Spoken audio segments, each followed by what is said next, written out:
hour, so I'm gonna start. You guys ready? Okay. Okay, here we go. Going live. You're live. Ooh, that was nice and quick. All right, welcome to Worldwide Slot Car Chat on Zoom, number 169. I'm your host, Greg Gaub. The gang's all here with John and Luff and Mike and Gio and Courtney and Phil and David and Garth and Dewan and Wayne and other people. Let's talk slot cars. I did not get any submissions for a topic to start off with, so we'll start off with show and tell. But as a reminder, if you're watching this, you want to see us talk about something, put it in the comments, and we'll talk about it next week, first thing. Like, subscribe, blah, blah, blah, all that jazz. All right, show and tell time. Gio's got his hand up. Go ahead, Gio.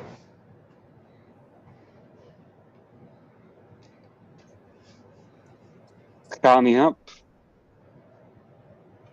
Okay, so this is the back of the Porsche 963. So I don't know if you can really see, but I think you can.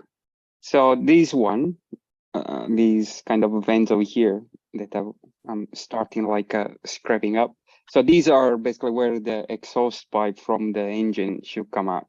I don't know why Scalato decided not to put or to have a like closed vent. It seems like you can drive the car just on batteries. Maybe you can do a couple of miles with that, but yeah. So basically I cannot have it like that.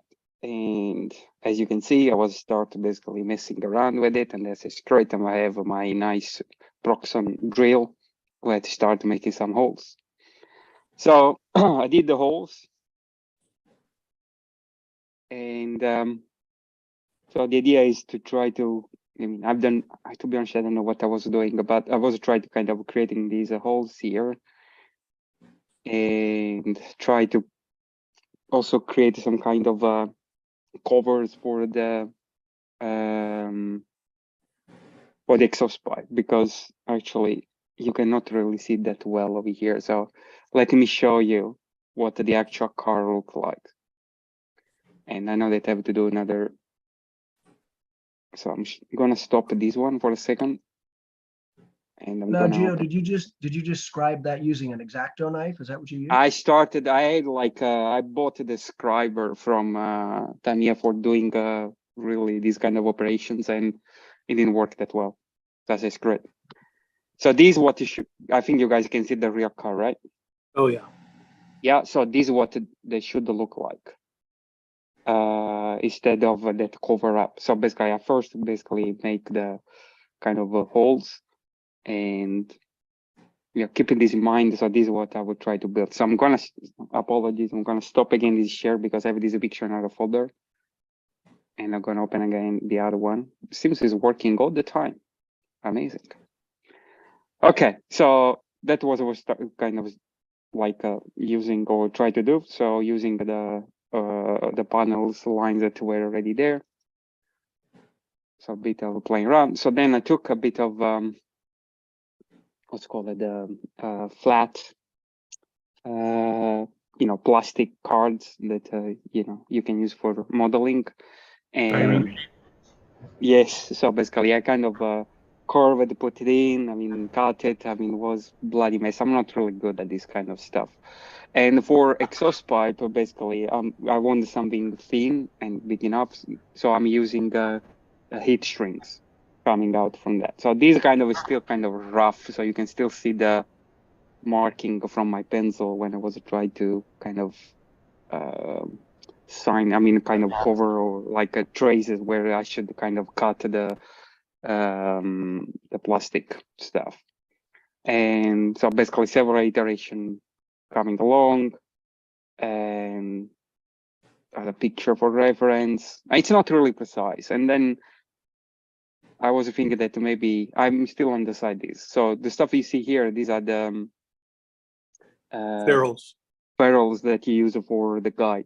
So in order to give a bit more 3D dimension of the exhaust pipe, so it's still like put in there with a bit of tape and things. So it's not really kind of the final placement, just a kind of as a reference to look at it. So since I think I have like a bunch of other pictures here, so since then I've been trying to use a bit of putty to kind of make these a bit seamless, let's say, or kind of to kind of avoid all these big gaps. And I've been filing and sending. I hate filing and sending, but yeah, that's what I've been doing. But I don't have any update pictures of the stuff. So I don't know why Scalato decided not to put these details, because it's quite big. I mean, quite visible. But that's it. So yeah. I don't think if I'm gonna buy another car, I don't think I'm gonna do the thing, because I really hate the sending stuff. Gio, I think you just demonstrated why they didn't do what you did. Well, they could have been included in the injection molds. Or even better, I mean, they could have put maybe something on, separate piece that you could have. I mean, you know, I would not have in mind to kind of glue a separate piece, but you know, doing stuff by myself, I mean, a lot of work. But one off, it's fine. But yeah. Anyway, that's it. There's an opportunity for somebody with some decent modeling skills and a resin 3D printer to offer, you know, just tack them on, you know, little, if they fit, and just a little bit of glue, stick them on right there on the outside of. Yeah, Scalato is doing already some 3D printing for the chassis, for instance. Yeah. They are doing for some of the RS4, I think they're doing the 3D printing. So they could do something like that, but it's fine. I mean, I'm already glad enough that they put the right inserts in the kit. And the right kind of steering wheel as well, not like the big one with the shift, with the gear shift, like a truck. All right. Well, looking forward to seeing that come along. And Mike, are you ready? Yeah. Take it away. This stuff, I've got a couple things. First off, I added to my Polycars, and I haven't even run it yet. I got it just before I left, so it's I don't do unboxings, but anyway, it's the regular Polycar Classics. Thank you. It's really nice, nicely finished. And I'm thrilled to have another one to add to my bunch there. So, and then I got a delivery from Spain, which, keeping on with the Formula One aspect, Ferrari Super Squalo from Cartrix. Now these are really nice. Performance. Whoa, there's something hanging down there. There's yeah. Guilty secret there. Yeah, that's the stand, right? Where from anyway, Spain? Where really from Spain, nice, Mike? Finished pardon me? Where from Spain? Hobby Classic. Oh, okay, yeah. So I got this one, and this will continue my group that I have of 50s Formula One cars. And this is really nicely done. It's got a nice dark red color, you know, none of this orangey red like most Ferraris are. Nicely done. I really like the plastic wheels are so well done. I mean, they're actually molded plastic in really fine wheels, and they're pretty stiff, surprisingly. How is the rubber, the wheels, the tires? The rubber seems really good. I haven't run these yet. I'm in the process. They haven't been chipped yet, and I've got a bunch of chips on order. So is a long can or a slim can? What kind of motor does it have? It has a regular regular can motor. Yeah. Okay. So, but it's a nice car. And then I got also the Gordini. Mm. You can see that, which I kind of like that. The Gordini and the Bugatti are the same car essentially. But the Gordini was cheaper than the Bugatti, and I thought, what the heck? For $10, I would definitely get the Gordini because they're both blue and they're both, you know, essentially the same. It just doesn't have. Well, actually, it does have the Bugatti front end. So I think the Gordini was just another. I'm not familiar with the history of it, but I'll have to look it up later on. But it's nice. It's got a lot of room in it for a chip, and we'll see how it goes. I'll add those to my collection there. And then also from then on a pretty good deal is Yeah, Williams. For someone that does not do unboxing, that's pretty a lot of quite a lot of unboxing. Showing off. Yeah, well, I mean, that's, they're out of the that's box. basically what show and tell is for. So yeah, at least Yeah, he's not show and opening the tell is- boxes yeah, in that's front of what us. it's for. No, I don't. I mean, I don't do unboxings on my videos or anything. I'm probably going to do one on how they run, and also show off. I've got enough of my Nordwest Schleife to actually do a analog track now. So Wow. I'll probably take a run around those with it before I put the chip in. So this is an FW07 Scalextric, but man, I'm going to have to change the motor, I think. Did that not have a rear wing on it? No. Oh, yes, it does. The wing was broken off. Okay. That was part of it. So that's basically an SCX, right? That's an SCX motor, I guess. Yeah, actually, yeah, it is. So he's- Come to think Yeah, of it. he's Spain. No, it says Scalextric, but it's Spanish it's an SCX. electric. Yeah. Yeah. So So what are you going to do about a wing, Mike? He's got no, it. I've got the wing. It was in the package, but it's broken off. So it's somewhere on my bench here. I had it. I took it out and I set it down. Of course, now it's disappeared among the morass. But anyway, it's a nice looking car. Decent. Condition looks great. So I think it'll be nice, and it'll also complement the Polycar Ferrari that I've got. So that'll be the same class of car, the same era, and so I'll have a third era of Formula One cars that I'm sort of getting into the older Formula Ones. I missed that part of it growing up because I sort of stopped going to races and stuff when I started bike racing. So I'm sort of catching up on the history of that as a result of it. Because, well, and at that time in the 70s and 80s and 90s, for that matter, for me there was no place to find the video of it or anything like that. Now that YouTube is out with all kinds of stuff on it, you can actually find out more of the history and watch the cars race and stuff like that. There's a lot of people that are broadcasting or videoing old races and stuff that are important because it was history. So it'd be So kind are of you cool. Don't suppose Are you you found planning, out who drove number 28, do you? Hold Pardon on. me? Go again, Wayne. Hold on. Go again, Wayne. I don't suppose you found out who drove number 28, the one you've got there. Yeah, it was Clay Regazzoni. Clay Regazzoni. I knew that someone amongst us would know. Yeah, Yep, in it fact, says Clay Regazzoni on it. Yeah, in fact, Clay Yeah, Regazzoni. right behind the driver, and very Right, teeny. and Clay Regazzoni won the British Grand Prix and was the first win for Williams. So there you go. What did you want to say, Gio? So are you gonna convert it to a kind of a polycar drivetrain? That's you look at it, the there is a idea. pretty- It's yeah. fairly simple to do, and it would.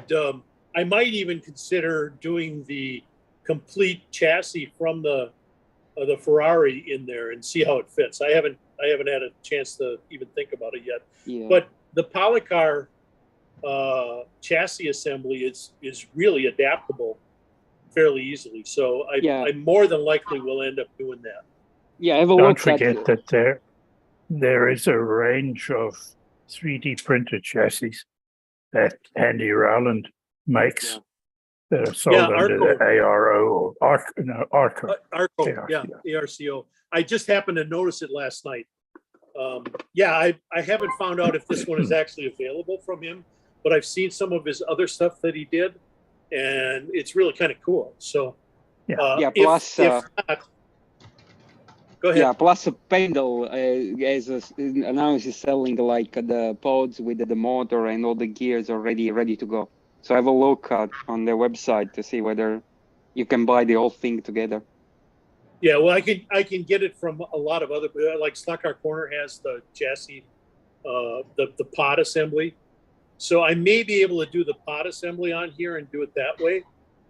or maybe get the 3D printed part of it and then bolt it to the chassis and see.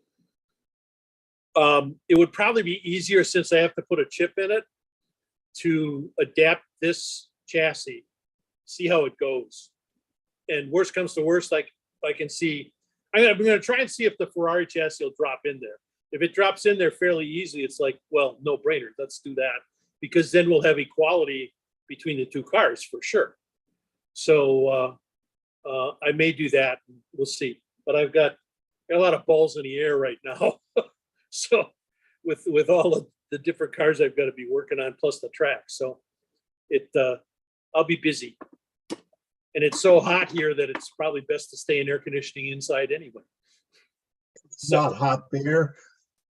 Yeah, I've had 2 people come to do estimates on air conditioning, and I'm on the cold side of the state. So yeah. Anywho, Yeah. on another subject. Thanks, Mike. Yeah. And Dewan, what did you want to share? Well, first of all, you guys don't know what hot is. But anyway. You're right. You're absolutely right. But we're not acclimated to it, and you guys have air conditioning. You can't even live down there without air conditioning. That's so true. Hey, Dewan, wait till the Yes, sir. winter. That's my line in Canada. You don't know what cold is, man. Yeah, you don't know what cold is. There you go. I do. Yeah, you do. Okay, well, I got this new race coming up in a week and a half or so. And I decided to go ahead and take a plunge and try to prep another car. So I went and got the new Nissan livery. And I was over at Electric Dreams earlier, or I guess last Friday, and picked it all up and got all the parts and everything necessary, and picked up my motors and getting ready for this little tiny race that's going to be going on. My first, so I'm going to be tuning this thing up. I'm looking at Jim Rose's tune-up tips and scoping out other people's tips, including Dennis's. My first run of the car, I went around the track about 3 or 4 times, and I ended up losing the thing already. So That's a good excuse to run without it. yes, okay. Well, it's not required for this particular model, so I think it's only required Okay. for the Jaguar. Yep. So, anyhow, that's all. I didn't do too much commentary. While you were down there, were you testing your SCP-3?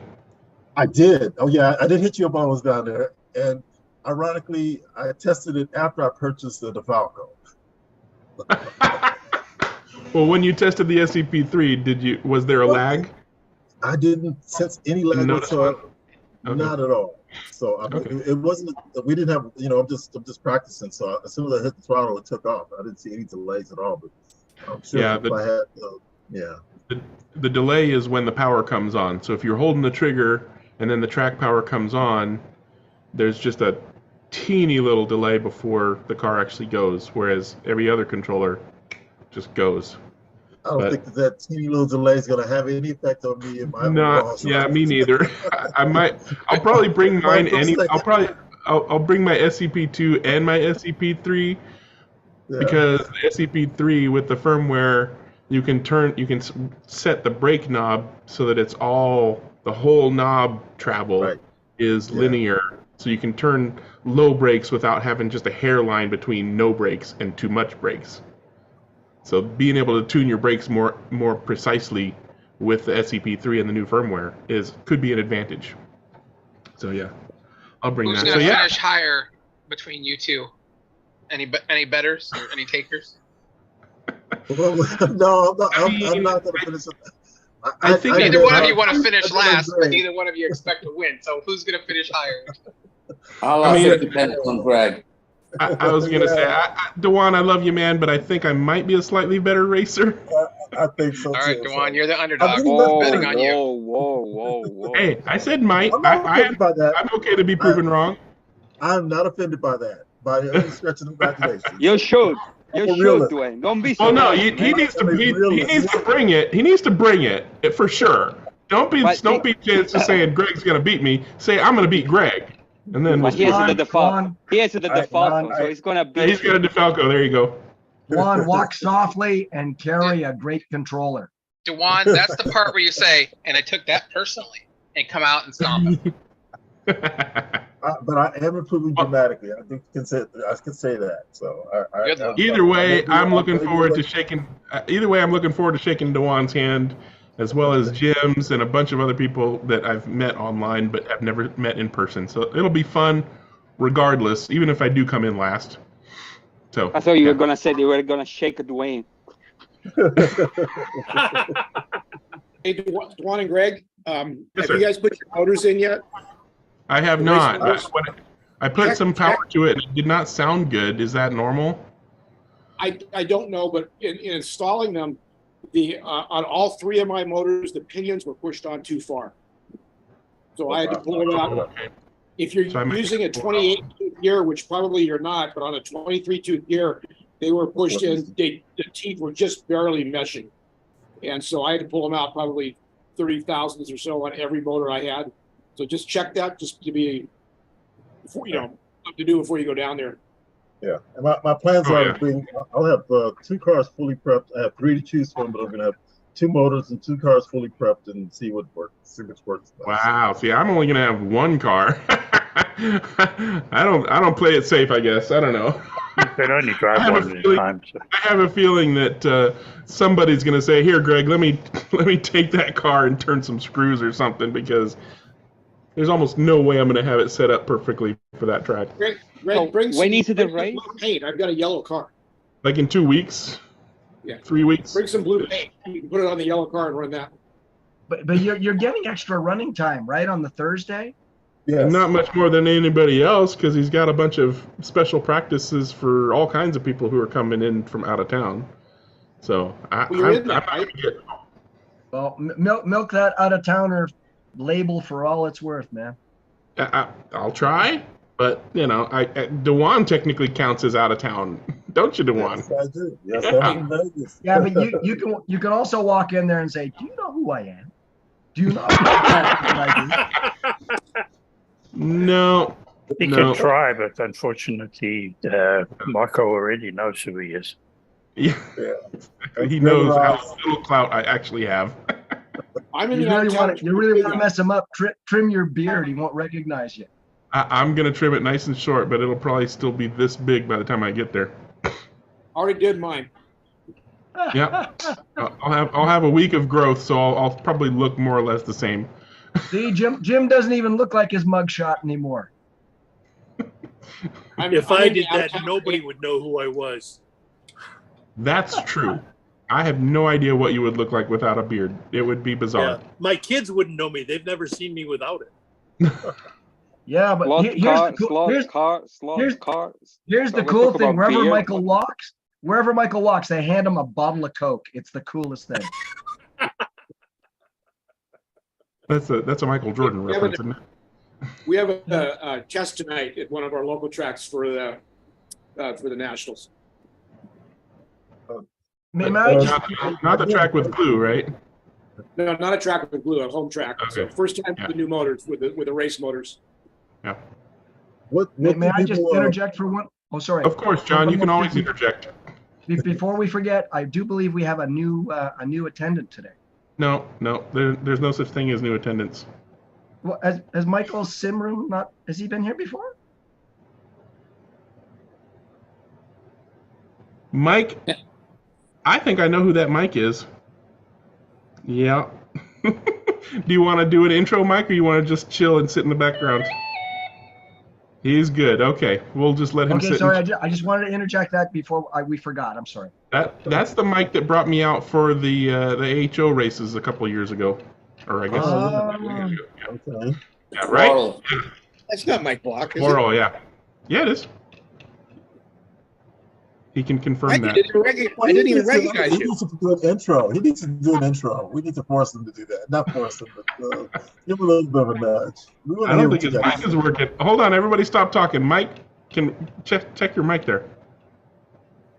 Oh, his mic isn't working. Oh no, we can't even hear him. Wow. Immediately disqualified from a Michael's slot car history. Sorry, Mike. Well, never mind that. The irony, his name is what doesn't work. Yeah. There's the joke from John. All right, are you all done, Dewan?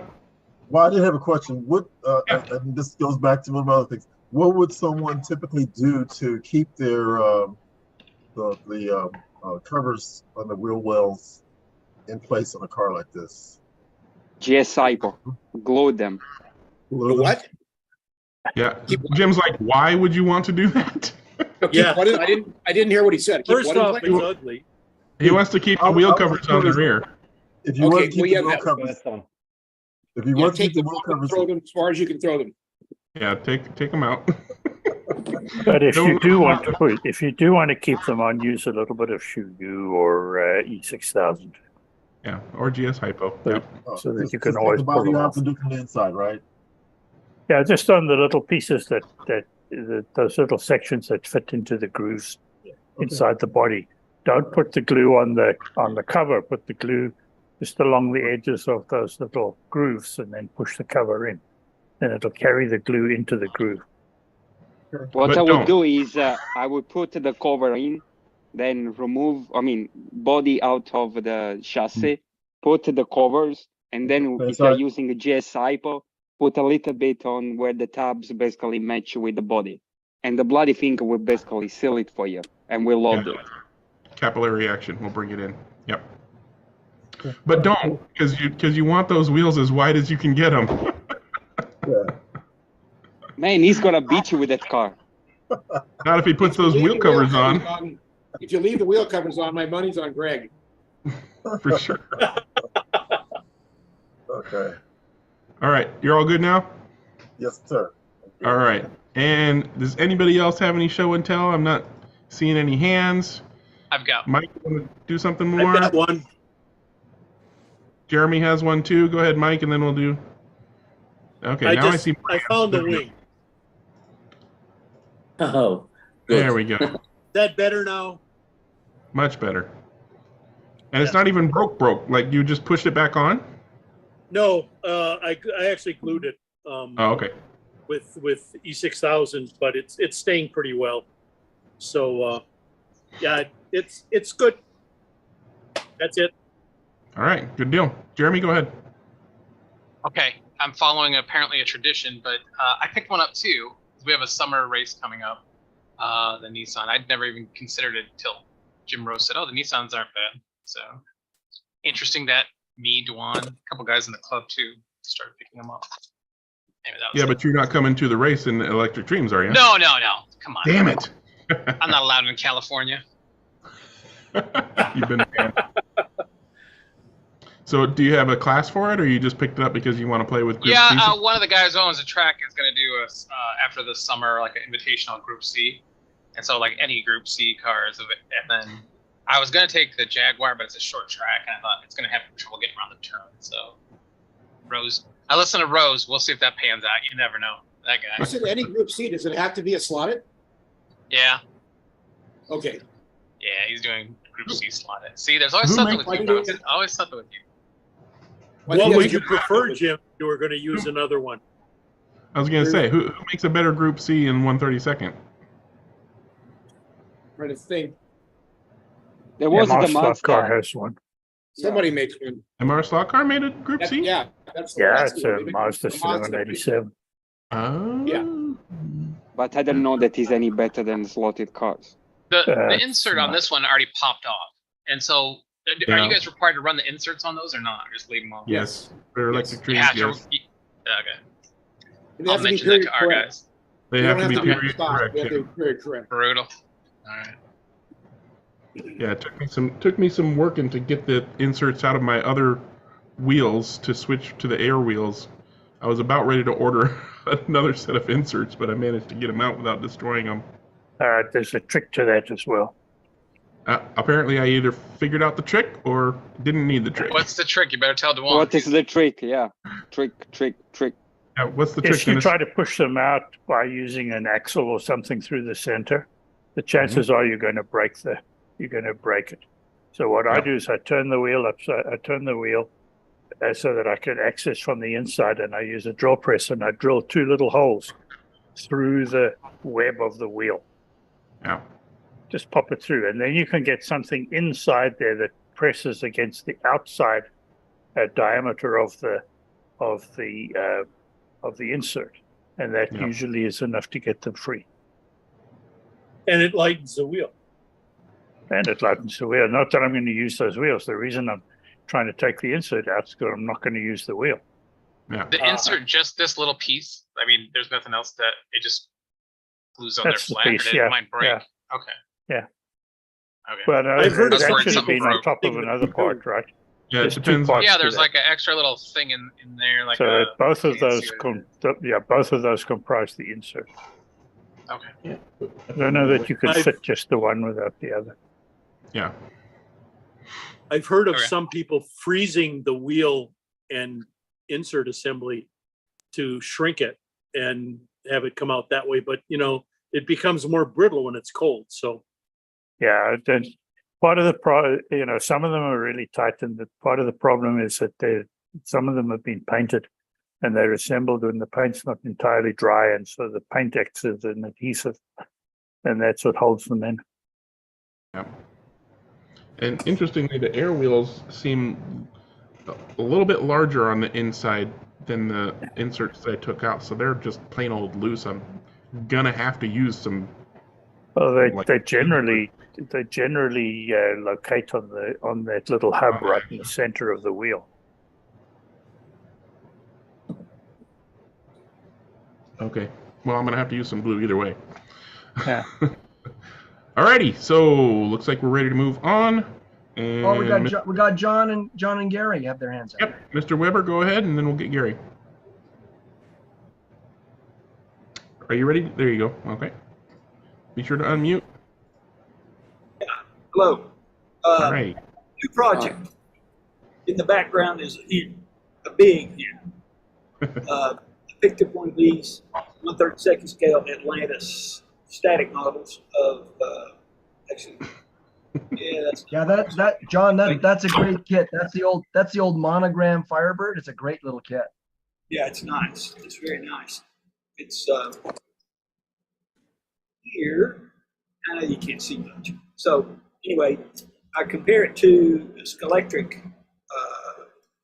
Camaro Chaparral, and it's actually a little larger than Scalectric's dimensions, but it'll work fine. And so that's the idea, is to build a Jerry Titus Trans Am, Pontiac Trans Am from the 1970 Trans Am series, from the Atlantis kit. And I don't know what chassis. Maybe you're going to build a brass chassis for it. I don't know. I was gonna say, is that gonna be your first brass chassis project? It could be. Could be. Go for it. Those Showdown chassis design probably would work pretty good for this. Yeah. So yeah, we'll see. We'll see. That's all I had. Thank you. Alrighty. Looking forward to seeing that one progress. And Mr. Blaney, you ready to go? Just Go quickly, for it. that's the slot car Mazda Hutz. Oh, okay. I remember now. Yeah, I think it was his first one that he brought out. I think. Correct. Nice little unit. Had his own separate little pod thing that he had. The only thing with it was because he put a magnet between the motor and the gears. The motor is a little further forward in the car than a slotted pod would be, and they don't work quite as well as a slotted Mazda does. Okay. So it's detrimental to the I balance. thought so at the time when I bought it, yeah. But other than that, it's like any of Ernie's cars. They run really nice, and they're nice and smooth. Yeah. That's it. Alrighty. Good stuff, Gary. And Jim? Go for Just it. to follow up on the wheels, I found one, the wheel inserts. I found one that works really well on all of the wheels that I have, and it is a period correct. It's the one out of the Sauber, and it just presses right in. Very easy, super light. So that's the Sauber wheel insert for the Group C cars. I don't know. It just feels wrong to put that on my Porsche. I know a guy who makes stuff like this. We could probably 3D print one. Yeah, do you? Yeah. he might be on this call somewhere. All right. So does anybody else have any show and tell things? Phil's holding up a car. I'll highlight Phil. I just thought I'd show that to John. Awesome. Cool. Is that from that same? That's from David Rinke resin body. Ah, okay. Taken off that kit anyhow. Yeah, I was gonna say, Phil. I think he pulled it from Monogram. Firebird. Yes, he did. Yeah, and that's got a Scalex Camaro, early Camaro chassis underneath it. I just thought I'd show that to John. Oh yeah, so that's not the 70, that's the 69 then, right? That's the 69 chassis under that. Yeah. Oh, there you go, John. So that looks like the 69 would be a good match for the car then. Yeah, ideal. Right. Yeah. Right. I've trimmed a little bit off the front, and I think the back's exactly where it is. So yeah, just an idea for John anyhow. Help him out. Yeah. Found these decals online. I should have put in my presentation. Anyway. Don't think we're going to end up being able to see that stupid backdrop. I think I've used Pato decals on that when he was doing them on the Alps printer years ago. Yeah. All right, good stuff. Thank you, Phil. And Don put his hand up. What you got, Don? Talking about Saubers. This was a project that I've been working on. Now, if you remember about a year or so ago, I bought this body. And when I received it, when I bought it, it was with the chassis with no pod in it. And the rear wing was broken off of it. And when I got it, the chassis that came with it was not the one that went with the car. It had a Jaguar 9 on it. Do you remember me talking about that? But anyway, I've got it all put back together the way that it's supposed to be with the correct chassis. And I do believe the wheels. Yep. Very, very, very nice, Don. Yeah, good restoration. And the only thing I got left to do on it is put the mirrors on it, but I got to paint them first. And I'm probably not going to be able to find the decal that goes across the wing, but I don't care. The irony is that the mirrors are the last thing to go on and the first things to come off. Well, yeah. But this is a tear-proof one, so, it'll have to destroy the rest of the cars. All right, that's all I got. All right, good looking car. Anybody else got any show and tell? All right, I guess we're Mike. Did you want to? Okay, go ahead. Sorry. Oh. I was going to say just on that Sauber, if you get a steady hand. Hold on. And, get a steady hand. All you do is that's just a replacement wing that comes with it. And just, hold on. There we go. Okay. Replacement wing, and or even one of the paint pens, or the line straight across the back. Well, I thought about going on and putting the lines on there, but the decal in the middle was the only part that I couldn't reproduce. So I'm not sure whether it was the Sauber or one of the early slotted ones. They had a problem with the chassis that came with it. The front guide didn't fit correctly, and for a while there, you got an extra chassis with the car when you got it. So he was supplying 2 chassis for the one car because there was a problem with it was easier just to send the other chassis with it than to recall everything. So when you bought the car, you got 2 chassis, and it was just a matter of just reaming out the guide hole, and you had a spare chassis to go with anything. So yeah. And the rear wings were the first thing to go on all of them. So. Always. All right, Mike. I actually wanted to show you something that changes, from old slot cars. This is the box that the Cartrix came in. It's a metal box, and it comes with a blanket, which is kind of cool. That'd be like a nice work mat. I mean, it's a 1.5 feet, 18 inches by 18. Did you get It's the plastic stand? pretty good size. Did you So get the the plastic difference stand with it as between well? what cars used to get and what they are now. Well, I mean, that's retro. Like, that's not what they True, used to be. That's true. what they're trying to be, like what it used to be.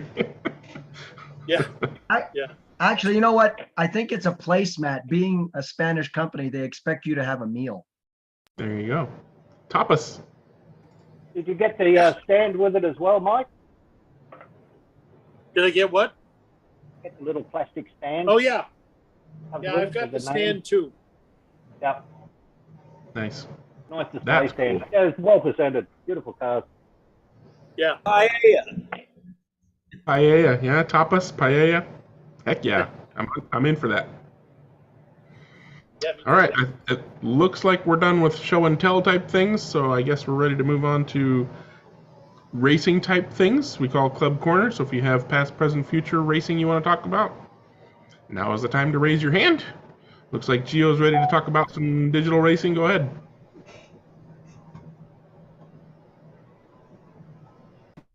Correct. Muted. You're still muted. Yeah. Okay, so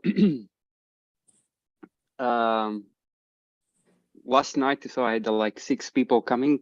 Was a good, a decent turnout. So the new guy James could not make it. So we were basically all kind of veterans. So this lineup for the practice session. So I cleaned up the tires from my car and also a bunch of other cars. And usually before each session, we put a bit of oil and kind of oil them up. But again, I mean, these NSR wheel tires, even if they are, I have this one, it's the latest batch. I mean, like it's January 2023, so the beginning of this year, they still kind of bowl them. I mean, they have like these marbles that kind of get onto the wheel, onto the tire, and then the car becomes undrivable. So I decided not to put oil to see how it goes. So I did it for this practice session, and the times were not that bad. But So did you still use the lighter fluid or just nothing?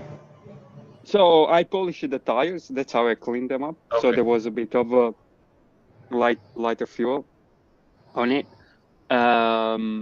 Yeah, but I didn't put anything else. I mean, during the different session, right? In order to reduce the, let's say, the grip or the stickiness of the tires. Yep. So this session was not too bad. Then we, so I was still in line with both Jan and Alex 720s McLaren. Then we line up the cars for the qualify. So we start with the 50% of fuel, so which is already a bit more power. But my time started dropping. I mean, I think, okay, so Alex, this was a fake one. I think it was doing 5.7s.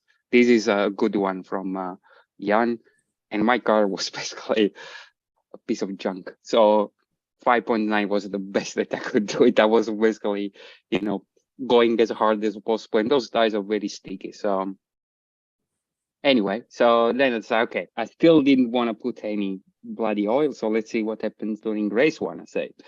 So we line up, so starting from third, we decide basically to let Alex have the pole position also, because I think this lane is the best one to start from.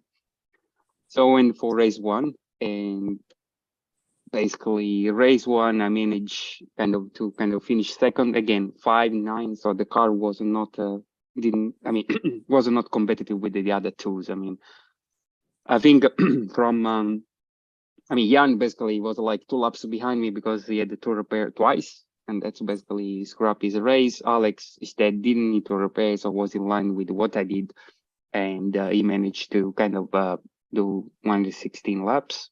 I was 5 laps behind, so which is a pretty big gap. You use less fuel than both of them. Not really. So I mean, it's still per lap is a 2.1, so I'm still gunning it as them. Usually I have 1.9. I mean, I can do much better than that. I mean, but well, what's the percentage? Isn't that like number of tanks or something, or?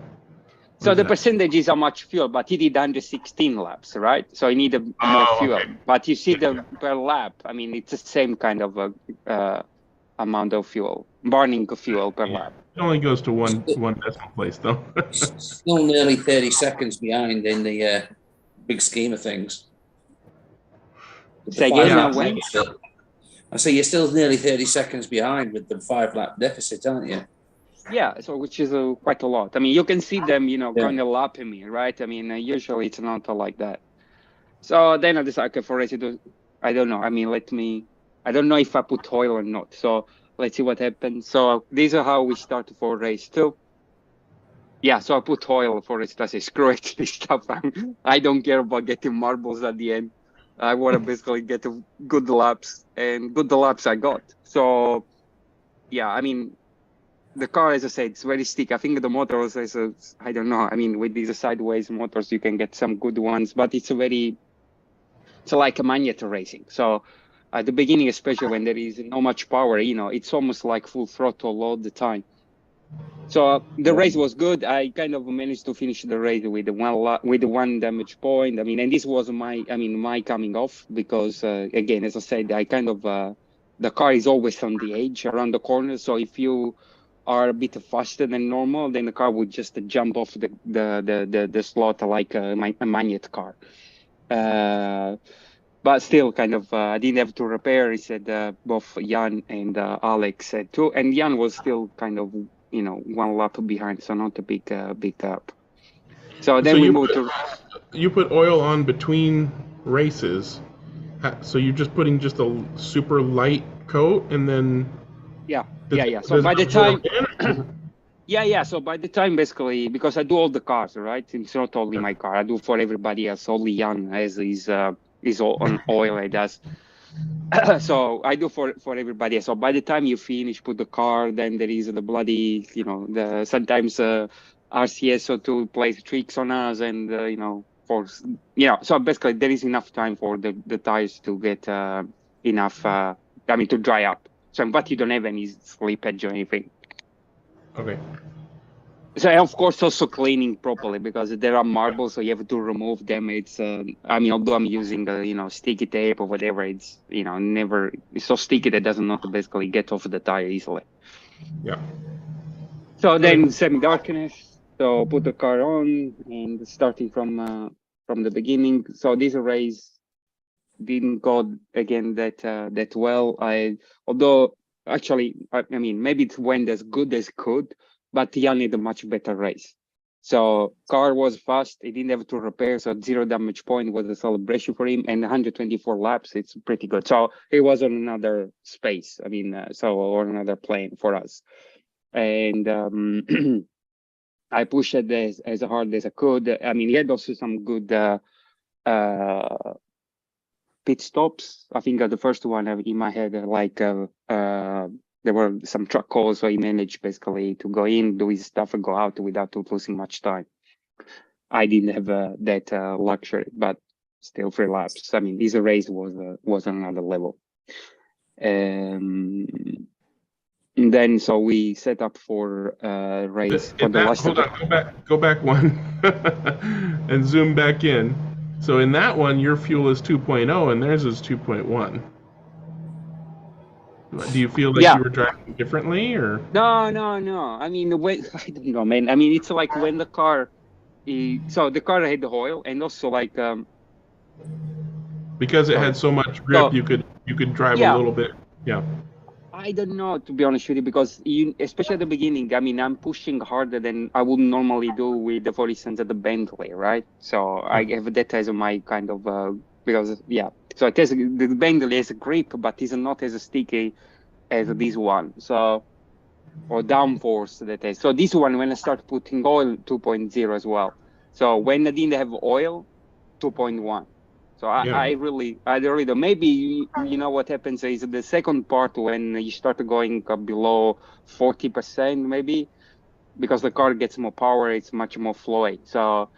So that's, I think, where there is I can see that basically become more responsive as so I'm driving it with the throttle. Yeah. So So this is the ball. Okay, so then reverse grid. Why I'm zooming, I don't know.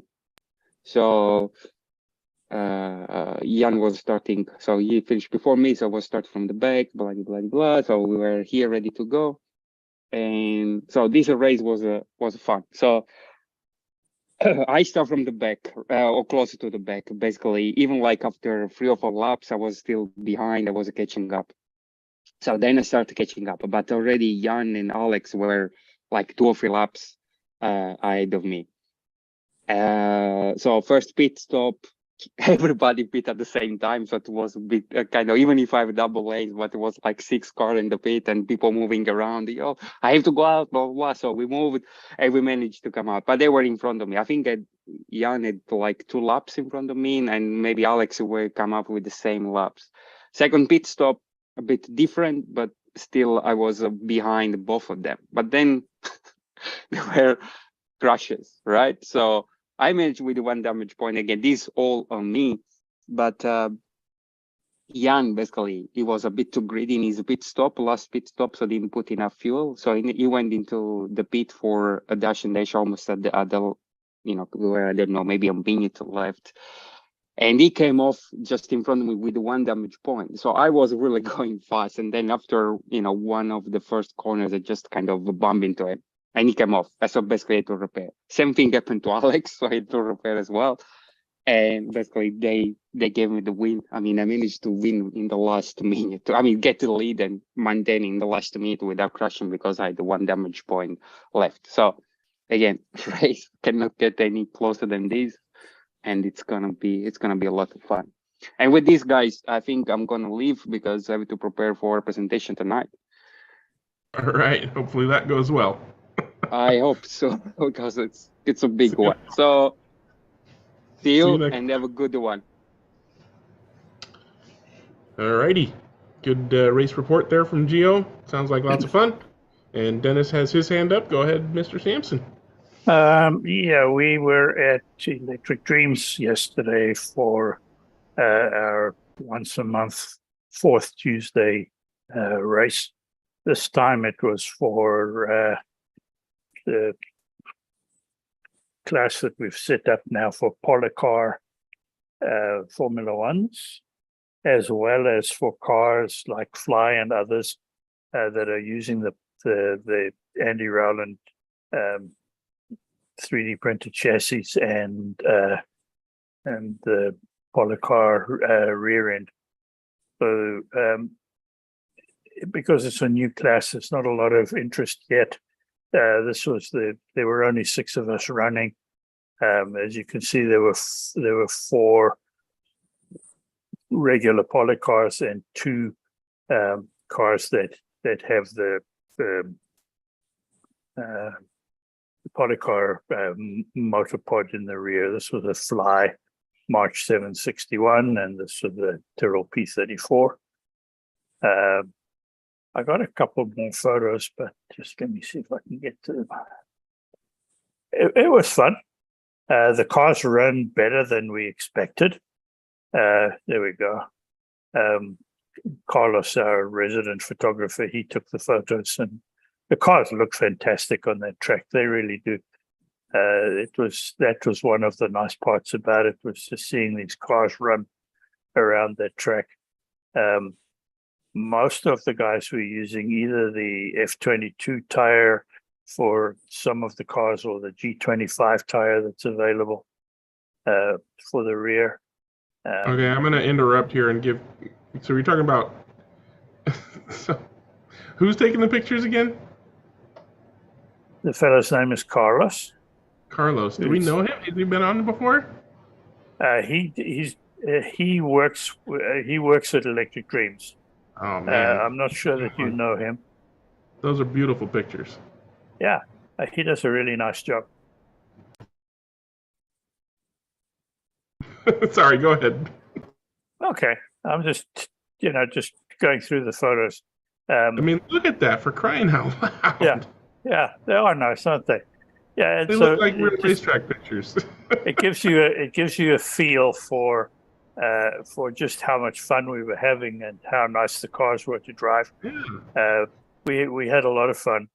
Todd Ullery, who's one of our local hotshots, he won it going away. I mean, I came in second and I was 12 or 14 laps behind. And I didn't have a bad night. I didn't have a great night, but I didn't have a bad night. Todd was running this Ferrari with the Hammerhead front end. I was running one of the very early Lotus 72s, mainly because it's the oldest one I've got, and the motors run in more than any of the others that I've got. It's a little quicker in a straight line. Bobber Hooley was third. He was also running a Ferrari. The interesting part is that I tried my 126 C2, and I think for the power that they have, that car's just a little too heavy, and maybe has a little too much drag from those big tires that it has, because I couldn't get it even close to the speed that my Lotus will do. But yeah, the cars ran really well. I swapped out the rear axle for one that has the 16-tooth pinion, the 16-tooth gear. They come standard with a 17. But the other guys were running the stock gearing, and I didn't have anything in terms of extra speed over them. So I think that basically with good attention to the tires and running the car in, or breaking the motor in, and maybe a little bit more lead, because I had virtually none. I had a little piece of lead right up the front of the nose, because the car pops a little bit. But with a little bit more lead, I could have driven it a bit harder. But yeah, it was great fun. So hopefully we'll get more people coming in for those, and we'll have more than 6 guys next time. Dennis, did you have a larger diameter wheel rim? No, I was running the aluminum wheels, which, as far as I know, are the same size as the plastic wheels that came on the car originally. Okay. It looks like it because of the insert. Potentially, and that's why I asked. I wasn't certain. No, that the Lotus wheel has that very deep dish chrome insert. Whereas the Ferrari, there's more insert to get down to the 5-spoke in the middle, so it looks like a smaller rim, but they're not. They're the same size. And was there a winning tire compound that have all 3 of those got the same on? No, Todd was using G25s. I was using F22s, and Bob was on stock tires. So the stock tires were not good enough. He was well off the place. Yeah, but they were fun. Are you going to try a different tire next time, or just more weight? No, I think that the tire is good. I'll try a bit more weight, and I might just try one of my other cars.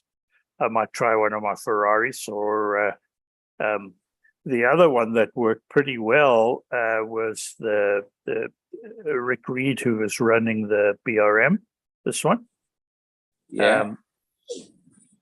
He lost a wheel insert at some point. He lost the wheel insert during the race. Yeah.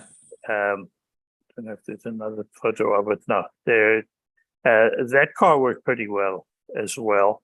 But I'll see what I can use. I've got a March, the Gunston March, that doesn't have the side pans, and that car works really nicely. So I might use that next time. I'll see. Interesting was the P34 Tyrrell. It doesn't quite fit the rule set because it's a later car, but it doesn't really matter. And it was, I think, a Pendle kit originally that the guy Tom, that he built up. It just looked so good on the track. It really did. It was a really nice looking car, and it ran pretty well too. So, yeah. So that was us for last night. So that's about all I can give you for Club Corner from my side. Very nice. I was going to ask about the six-wheel Tyrrell. What you said that was a Pendle kit? Yeah, I think he got it from Pendle. Okay. Yeah, those are cool. I have like 4 of those Dell Electric mods. You get Skelectric and maybe replace parts or something. You might be able to start with a Skelectric one and get a 3D printed chassis. I don't know. I haven't investigated that. I just know that the one that came from Pendle, first of all, it's the later one that has the bigger, wider nose, the more flowing car, not so much the one with the little pontoons along the side and the very short nose. It has the longer nose, and it worked well. Yeah. Well, tell Carlos those pictures are amazing, and he needs to come on and do some. Oh yeah. Showing his own. He does all the photography for us, and he's the guy who maintains the Electric Dreams website these days, and he does a lot of the marketing material that we're using, and he does a lot of the work on setting up the video for the streaming and so on. Wow. Very so talented fellow. He's a talented graphics artist for Graphics those guy, yeah. promotional things. He's a talented web designer, author, maintainer for the website, and he's a talented photographer for those pictures. And he's and then he's a real hard worker in the warehouse too. So, man, come on. Marco's lucky to have him. He's also Brazilian, one of Marco's buddies. Well, yeah, you've got a gem there, that's for sure. Yeah, very, very nice guy. I don't know that he was there the day you were there, Greg, but I'll introduce you when you come down. He's a super fellow. Learning to drive slot cars and it's getting on. So he does have a downside. Yeah, he won't beat you or Dewan yet, but he's close. All right. Well, looking forward to meeting him and everybody else. Sure. Mike, you put your hand up, but then you walked away. Sorry, I didn't know about the time. Come on, pay attention. Well, it was been good to get back racing. Unfortunately, Shiggy didn't show up, so we just had the 2 of us this week. But it was still a lot of fun.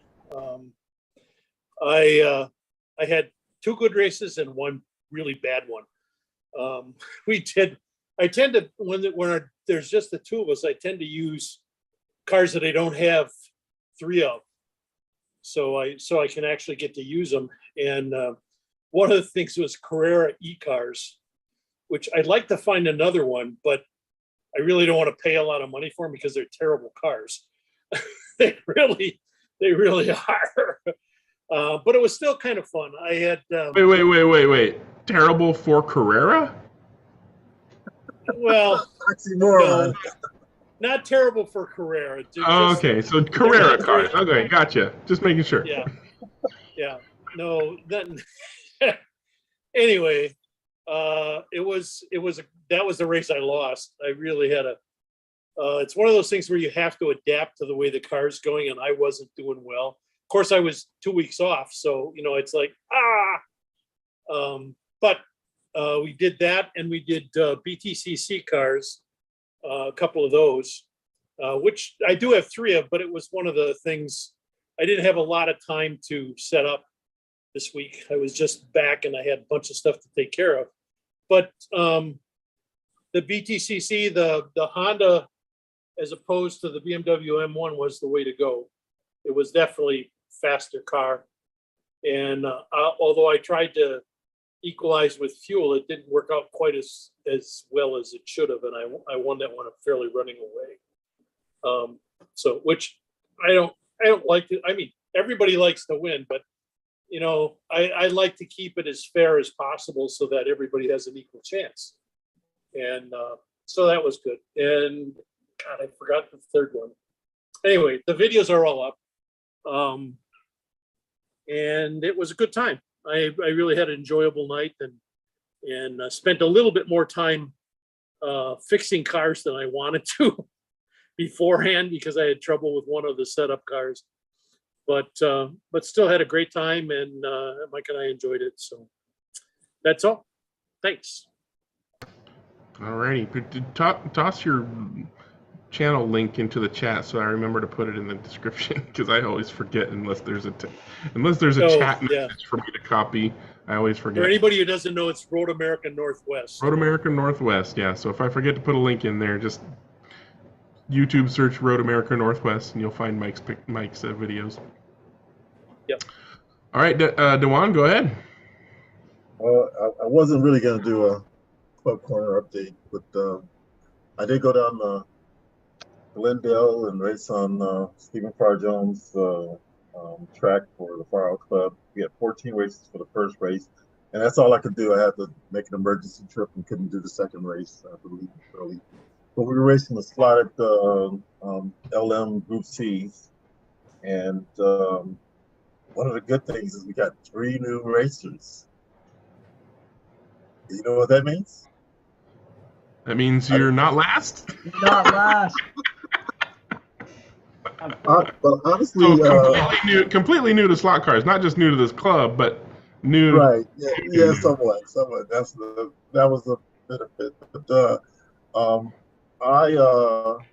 he hasn't posted results, and that was one of the reasons why I wasn't planning on doing an update. I was hoping to have the results because I don't even know where I finished.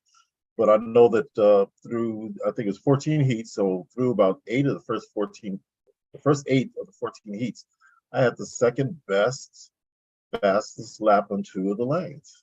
So I think I'm getting a little better, but still, and I stayed in quite a bit on most of them. So I know that I didn't finish last. Let's just put it that way. Getting ready for you, Greg.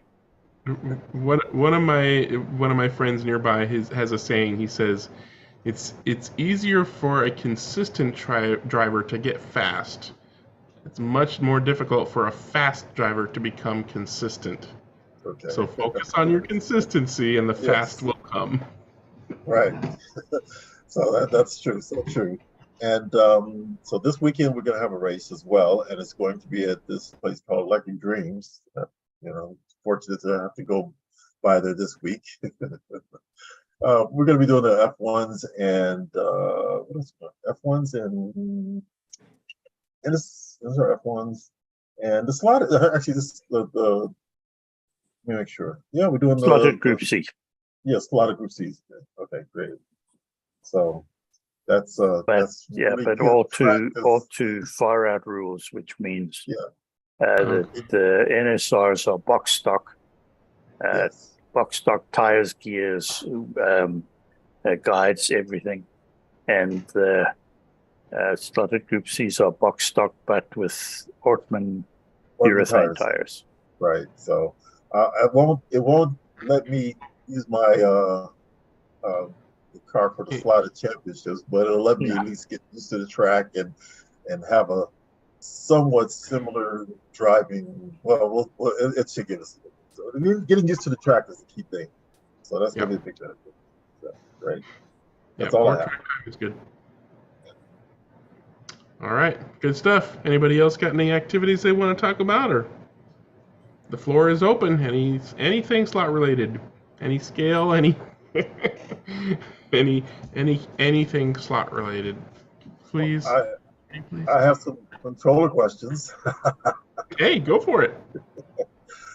So, as I mentioned, I used one of my slotted SDP3s. I have 2 of them. One of them I had never gotten configured when I worked with you over a year ago to work in as a wireless model. So it really worked out well for me to go ahead and put the cartridge inside the handle and have it as a fully wired model. And so that's what I'm doing with that. Now, it does have a few more controls, more so than the DeFalco. I haven't even plugged in the DeFalco. I considered turning it back in, but I'm told that all sales are final, so I'll agree with that. No problems with that. It's always good to have a backup. Yeah, and a different type of controller to test and get familiar with and see the nuances and differences of them and everything like that.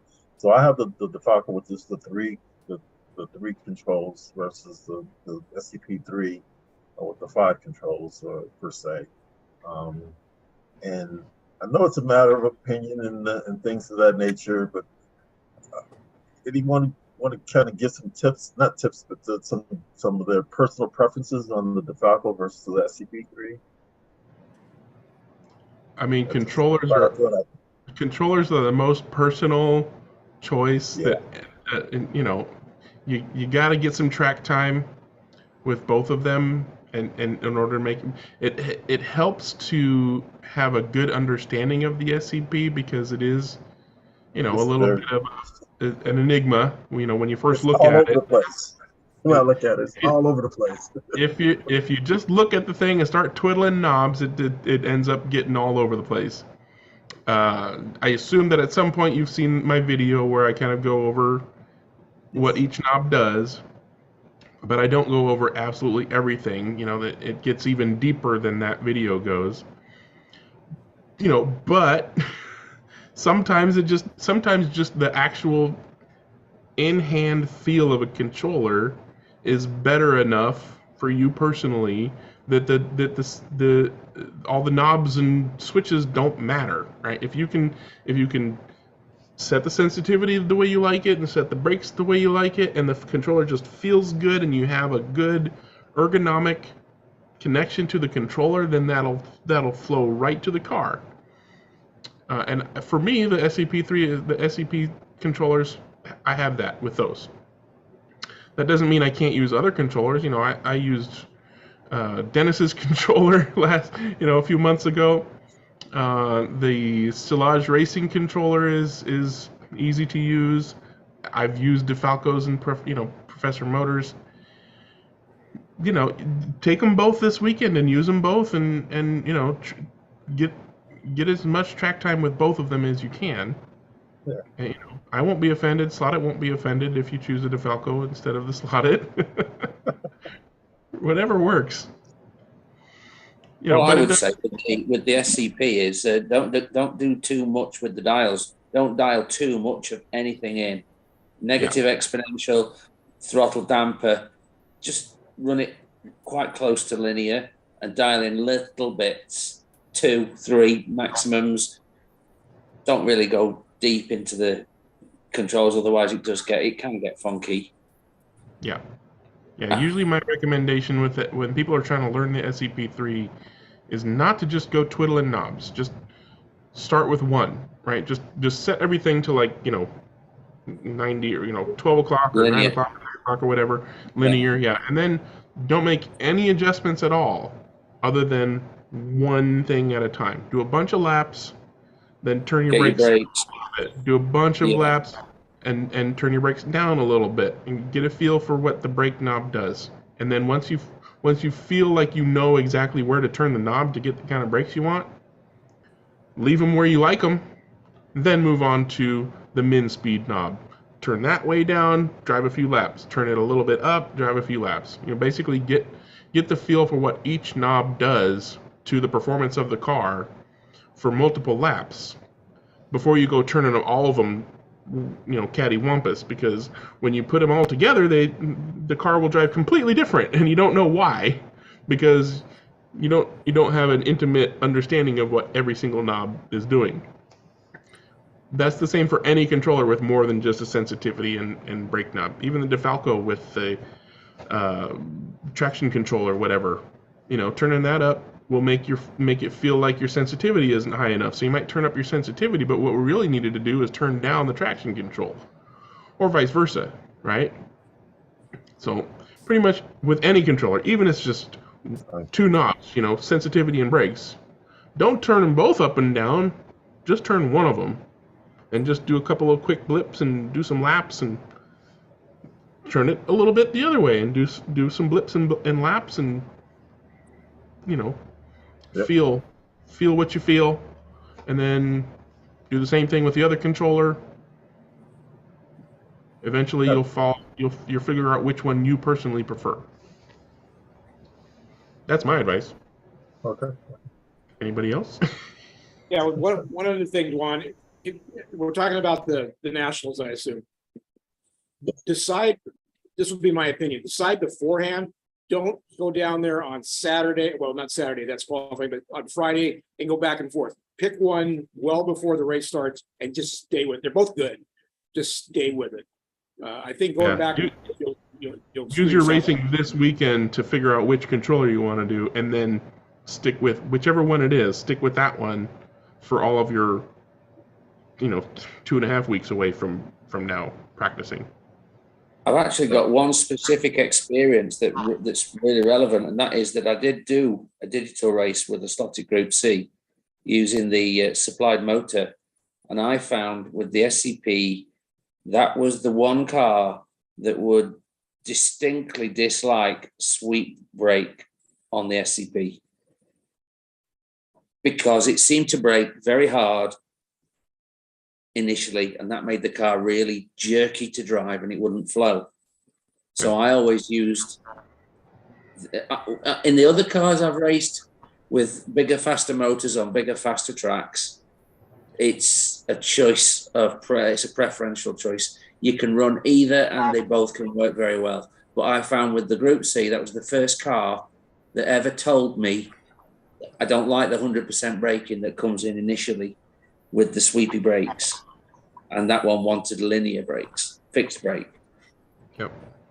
Yeah, this past Monday, I guess this is kind of club cornery, but I did practice with the NSO, I practiced driving the NSR Moslers with the Silage Racing controller at first. And I tweaked it, and it has a sweep brake style, brake dissipation thing that activates at what your brake setting is, right? So you can turn your brakes down a little bit so it doesn't kick in at 100%, and then it diminishes. It was so good, but then I'm like, okay, well, I need to race with my slotted controller, so I tested the sweep brakes, thinking, well, this is similar, right? Not the same, but similar, and it was undrivable. I just could not. There wasn't a sweep brake setting that the car would flow with. So I ended up going back to linear, at slightly less than, or slightly more than no brakes because it's NSR. So super torquey motors. So yeah, you're using the SCP-3, and I believe I forget what version of the firmware you have on your SCP-3. I didn't get a chance to read that because it's like, well, I'll double check it today. I'm gonna go play with it a little bit later today, but it doesn't power up like the well, I didn't see it power up. I didn't see the well, I mean, aside from that issue, if you have the latest firmware, there's an option in the app that you can tell basically to use linear only or standard. Standard is basically, one side is linear, one side is sweep brakes, or you can tell the app that you want the brake knob to be linear only, which gives you the whole range to set the brakes to. Maybe you like the way that the sweep brakes work on the Group C car, and you might, try that out this weekend as well.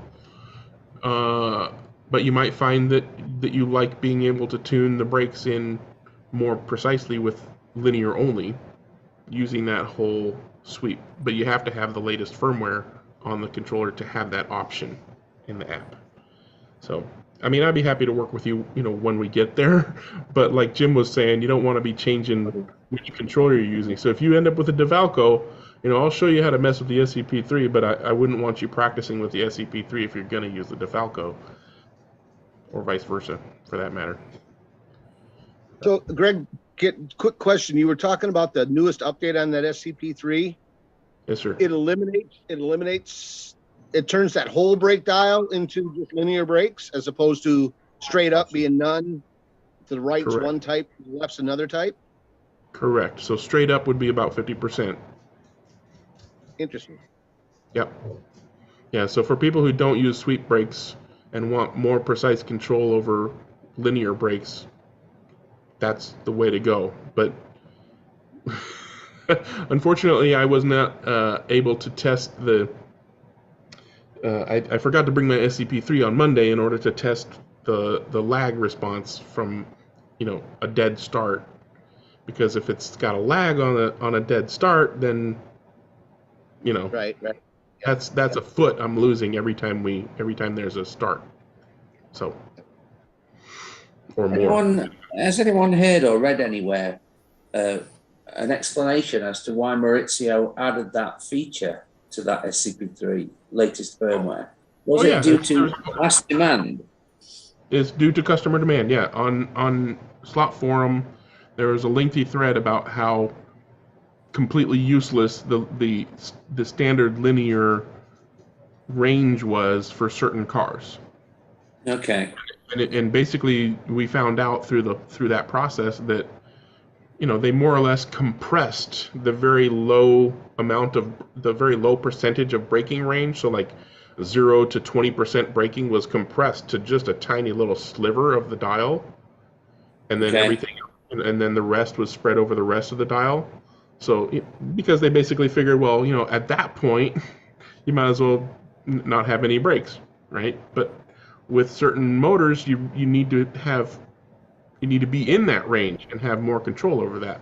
So there's a whole bunch of complaining from some of the oxygen guys who are running motors that needed, you know, particularly the NSR motors, that needed more precise braking, and they See, did that. My personal experience, we're running the Flat 6, the yellow one, and the MX-16, 23,000 RPM, basically not the highest end of the motor range, and we're using those on relatively large circuits.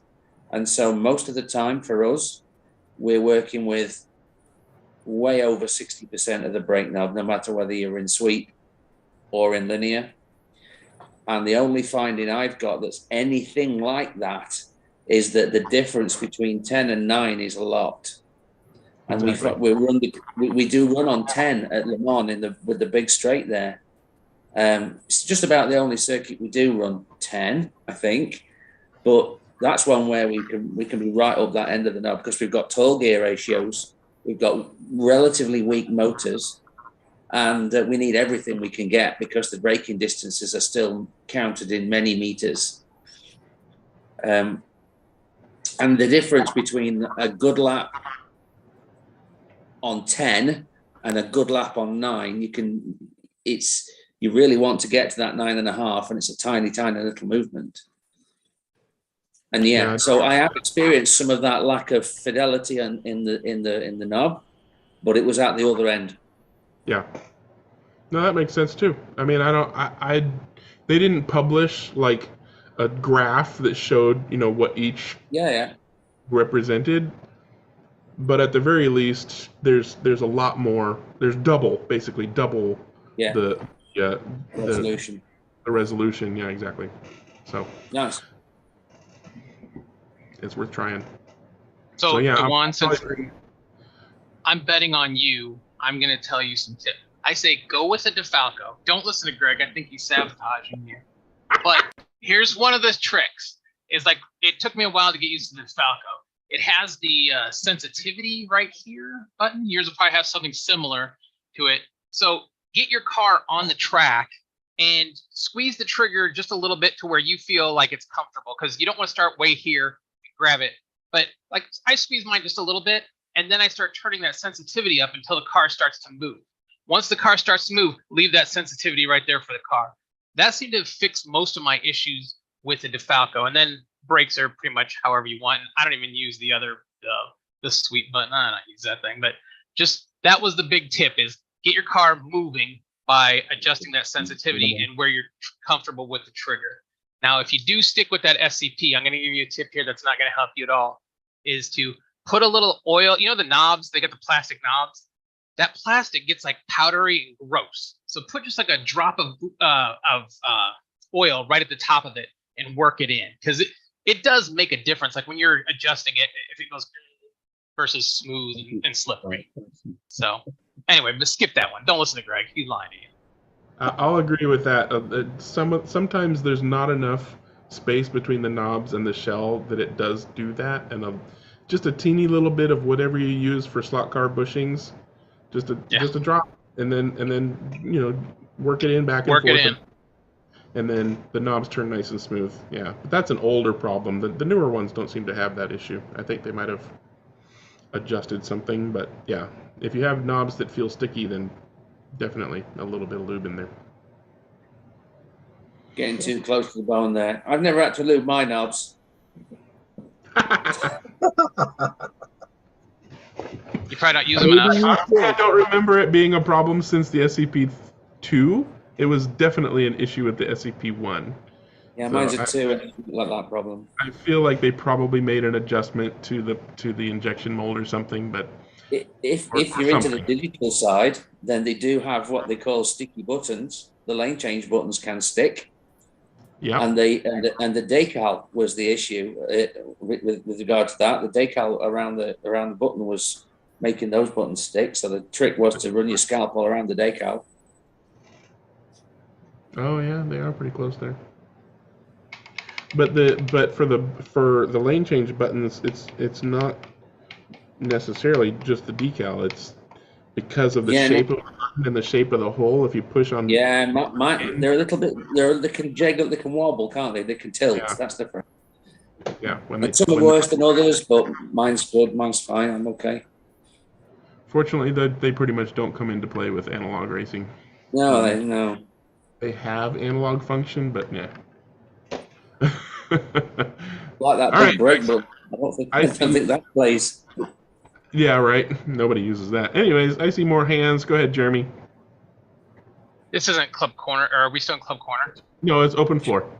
Okay, so I did some experimenting this weekend with some designs, and I'd like to share this information with you. So this is a slotted SCP-1, obviously. I assume you guys can see it. Yep. And what I did was I set it in automatic mode, and I ran my Scalextric car with a standard guide through my track to see where it would kind of deslot. I just want to get an idea. So if I turn the speed above 3, the car would deslot on the back straight every time.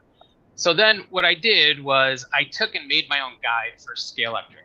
I wanted to do some experimenting because you guys had talked about this on one show, was to see if the keel would go forward past where it's supposed to go versus a keel that's just right in the center. So with this forward keel design, I gave it a try, and you can see here it kind of sticks way past the Javelin. Because the Javelin is notoriously bad. It just tips out on every corner. I don't know what they did to that car. You've tried it. It's just horrifying. Oh, it's terrible. Yeah. And so with the keels in place, this was a keel that went from the very center of the pivot point backwards instead of being in the center. And then, like I said earlier, one was forward. And what I came to the conclusion here, whoops, I went too far. The conclusion here was keel. Before you go on, let me just say, this is fantastic. I love this, and I'm really interested to see what the result is. Well, thank you, buddy. I'm afraid I'm going to disappoint you, much like my wife has been disappointed in me. Here we go.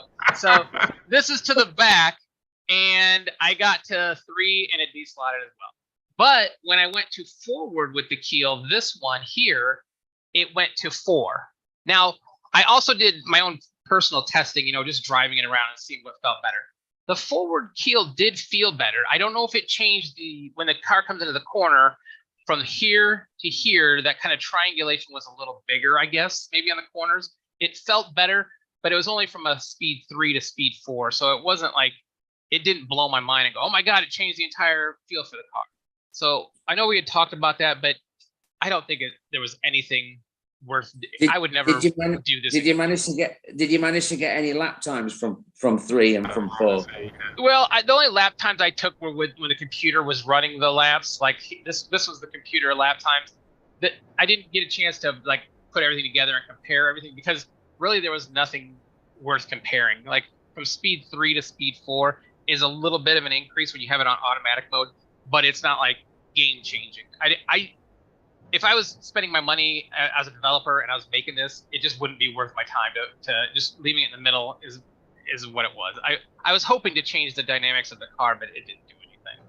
So that's why. Sorry to come out with some disappointing news, but it's not worth your time. That's all I want to say. I mean, it sounded like it might be.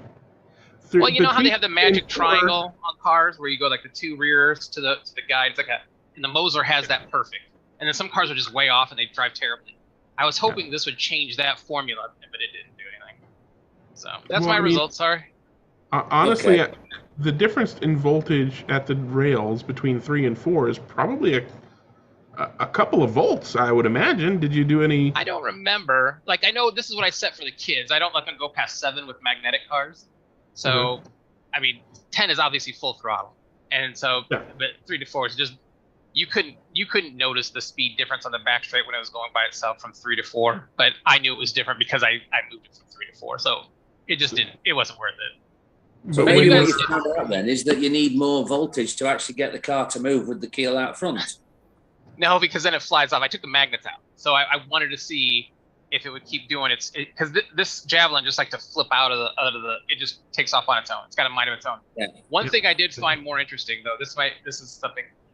On the new Scalextrics, they have kind of the guide goes in here. It's a little thicker here, and then it kind of gets thinner here, and then it slides up into the hole. But this dimension changes on the Monte Carlo. This one fit loosely, but on the Javelin it fit perfectly. So they must use a different diameter here for some reason. I don't know why they would do that, but they did. So I just want to share that if you're making your own guides here. Off the top of my head, they are 4mm and 3.5. Oh, you measured it. Oh yeah. Why would they do that? Like, just leave it standard, you idiots. Okay. Anyway, they did that just to mess with me, I guess. Jeremy, are those resin printed? Yeah, that is with Tough Resin printing. The Elegoo blue Tough Resin. The Soraya Tech, you mean? Soraya Tech, yeah, sorry. Soraya Tech blue.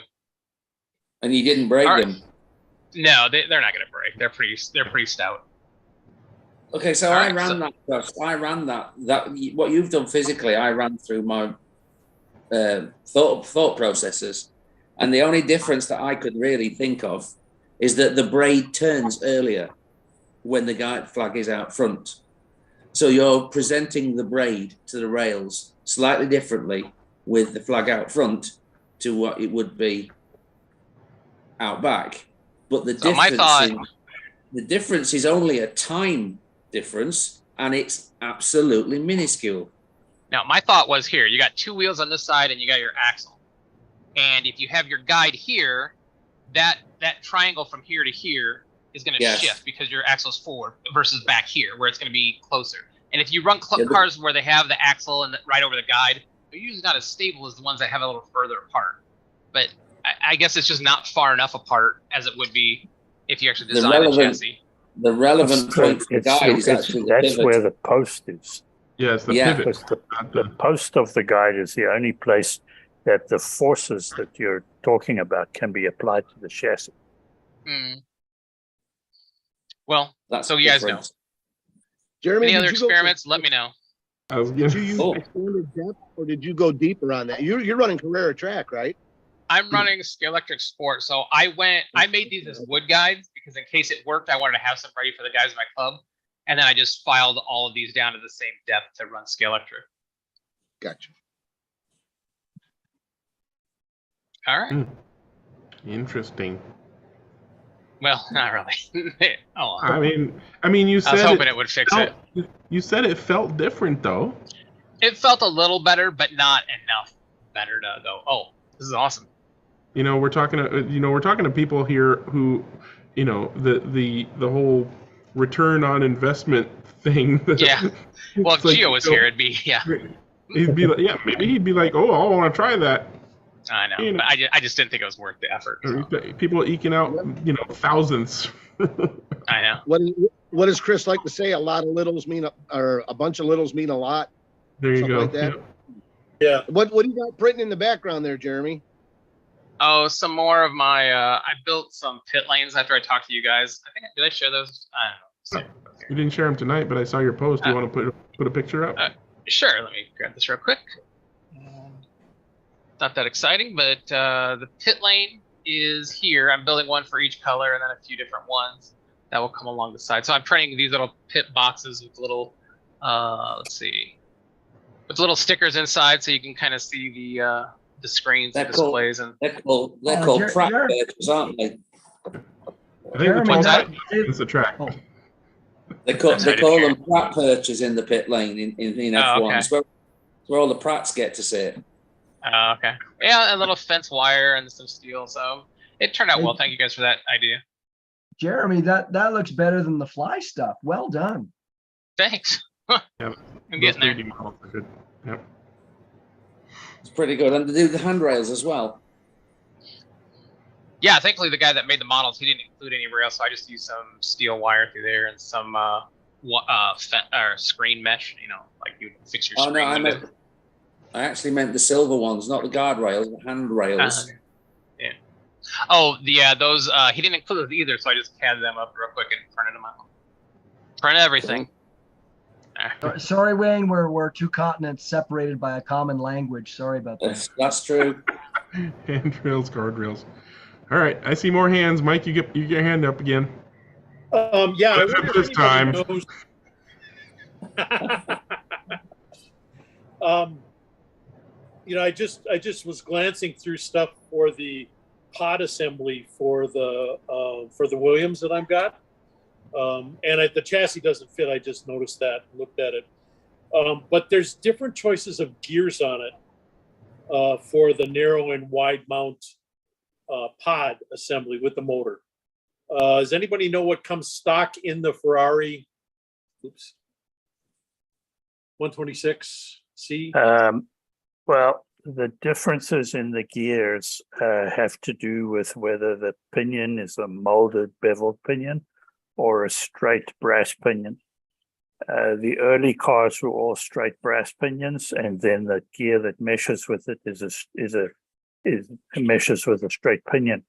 Later on, they changed the design so that the pinion is now a beveled plastic pinion that presses onto the end of the motor shaft, and then the first gear obviously has to mesh with that. So those are the primary differences.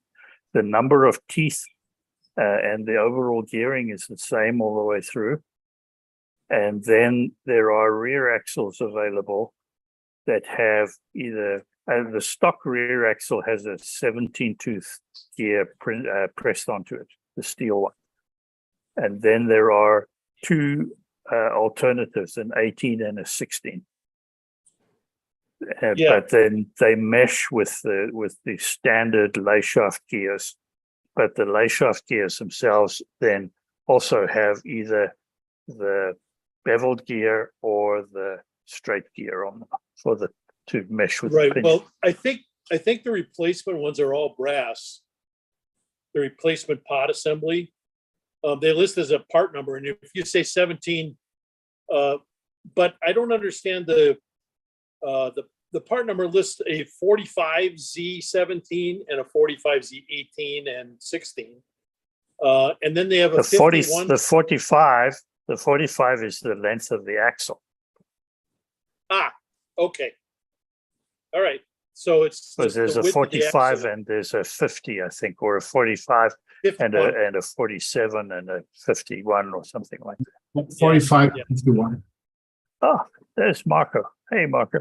You know what? I just have to say, the heck with Google, we have Dennis. Well, that's why I asked. But Dennis just happened to be racing those cars last night, so that's why we know what's going on. So do you happen to know which? I suppose I could measure the axle width on the car and see. That would make a difference, wouldn't it? The regular, all of the older cars, the classics, with the exception of the 126 Ferrari, all of the others use the short one. And well, the 126 Ferrari was the one I was interested in. Okay, so it uses the long axle, like the modern cars do, because it's a lot wider across the back. Cool. All right, that was what I needed to know. Yeah, well, good for you. All righty, good for you. Also, before you go, for said I was going. Yeah, you're not going anywhere. Before you're done, Mike. Oh, Mike says DeFalco for sure. I've used both on an analog situation, and the DeFalco is much easier to play with than the SCP. Well, in my case, I was blowing fuses with it too, so that that blew it out because we had really high-powered motors on them. But The DeFalco is really consistent, and if you like the way it feels, I would go with that because it's really fairly easy to work and pretty consistent. Mhm. My 2 cents. The SCP hate continues. I understand. Well, I've got the I cartridge. know. and I'm just everything, kidding. so- I know. I'm just teasing. Go ahead, Dennis. Okay, I just got a quick show and tell. I showed you this last week. It's now painted. This is the SRC Porsche 919 hybrid.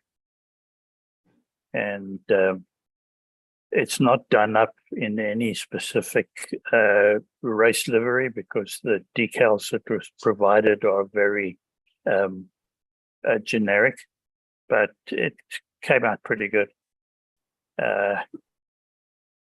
It has this really strange chassis to it, but it works pretty well. What I found testing yesterday at Electric Dreams, once I got some decent rubber on the back, because the stock rubber is not the greatest, but I went to NSR rubber on NSR 17mm wheels at the rear, and the car was running 6.6 second laps quite comfortably. So it's quick car. What I will probably work on later is it has suspension underneath these 2 gold screws, and underneath the 2 silver ones at the back there are springs. It has a little aluminum pivot up the front end that's adjustable for height between 2 grub screws. But the side movement of the pod side to side, so in roll, is a very long travel. The rear ones are quite a short travel spring, and I just found that that the car felt while driving it that it was very, very. It just had way too much movement to the left and right. So later on, I'll try some different springs. I seem to remember there were different ones available. Either came in the kit or I have some from Black Arrow or somebody like that that I'll be able to do. But in general, turned out very nicely. It's a pretty nice looking car. How does it compare to the slotted Audi R18? Do you have any idea? I think the R18 e-tron is the one I was specifically asking about. I think it's a little bigger, and performance-wise, it's probably not a lot different. Okay. I think this one is way lighter, so that will probably help it. And of course, the slotted R18 probably doesn't have suspension as the standard feature. No, mine does. So it'll all depend, I guess, on how the car's set up for a particular track. Yeah. Okay. I was curious. What about, is the motor comparable to the slotted 2, or is it? It's a 21,300 RPM, 300 gram centimeter motor.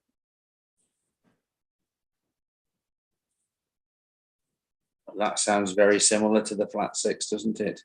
It does. Yeah. Although I think maybe a little more torque than a flat 6. Yeah, that's a FK 180, I think. Yeah. Yeah, this is an FK 180. The flat 6s are not. Do you know the track width and the body shell width for that car? They're 64 millimeters, I think.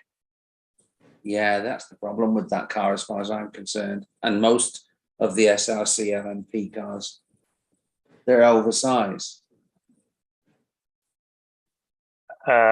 Oversized to what? Meaning overscale, or meaning that they're too wide for your rules? Yeah, the disc. It's a bit of both. It's definitely B applies. They are too wide for our rule set, but I think they're quite a way overscale too. Because I mean, an LMP car these days is a very large machine. Yeah. These things have been researched, and what was the other one? The Toyota that did? Yeah, the Toyota.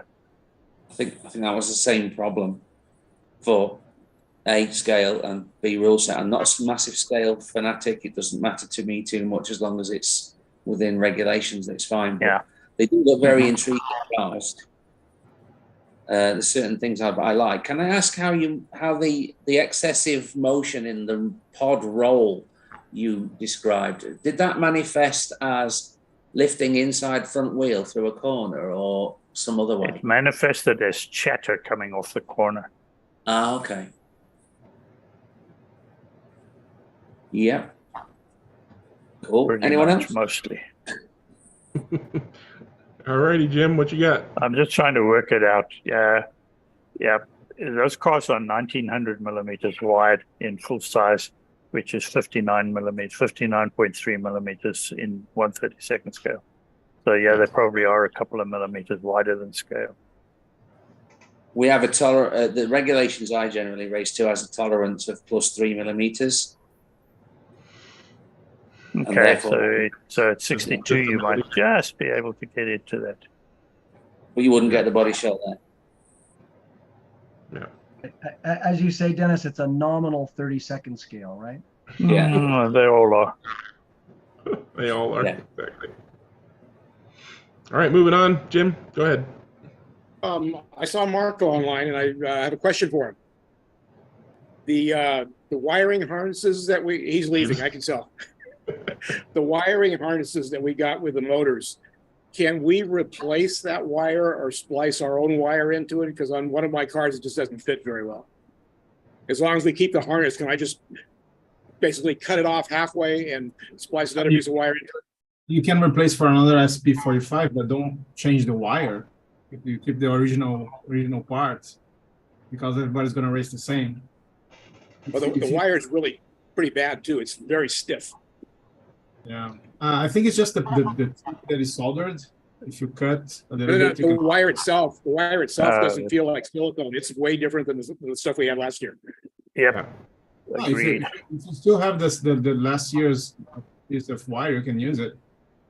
They probably change it, but keep it the same part as P45, which is the part number, and then you're okay. If you find another batch that's a little bit more flexible and you feel more comfortable with that, just go with it. Okay. Yeah. I got a couple of questions regarding that as well. I don't have any cars that have this in it. Does it matter which end is going to the guide versus the motor? Like, does the little end go to the guide? Does it matter? It doesn't matter. Usually, a smaller one goes in the motor, but it doesn't matter. Okay. The other question was, why in the world did they tin all four ends? You don't want to tin what's going into the guide. Why? What? I think it's easier for us, or I think the part came as it is. Maybe this is a part made for slot cars. Why would they do that? That's dumb. They do that on the. They're very actually common tinned on connector all the in, production micro drones. All right. Dennis, go first. I said that those wires are usually tinned on the production cars as well these days, and probably it's so that the people assembling them can assemble. Not. I don't think that's a good idea, but I think you're probably right. My best guess just makes it a lot easier to assemble. Yeah. My best guess is that this is not a part made for slot cars. That's what I was alluding to. It's a very common connector and wiring harness for micro drones. No. So they probably just get this from another company. That's also a good point. Yeah. See you guys next week. I'm off to test. All right. I had something for Jim. Jim, I forgot about those washers. I'm sorry. Okay. Well, I'm going to be down there next week, so if they do fit, I'll just get them when I'm down there. Okay. Don't tell Marco I'm going to be there. Okay. Okay. I'll see you down there next week. Fine. Oh, by the way, what are the? You see the cars behind me? My race cars. Yeah. Very cool. Mr. Jocham said that the pink one is Miss Piggy and the green one is Kermit. Okay. So by the way, can you please stop calling that British Racing Green? There's nothing to do with the British Racing Green. No, you didn't see my post. My post said British Racing Green AAFB. It's British Racing Green after a few beers. After a few beers. Is the yellow car Big Bird? Yeah. I don't know. Big Bird, Miss what's the yellow Piggy, car gonna and be? Kermit. There you go. Exactly. Big Bird, Jim, Miss before, Piggy. Jim, before I go, let me share what I need to share here real quick. Go for it. We took a decision this week that it came a little bit, there's people who like it, there's people who don't like it. But the idea was watching the last year's nationals, we had a lot of people coming to see the race. And after our swap meet that we have like almost 300 people, there was a lot of people in the store. And now we have even a reduced space because we installed another track.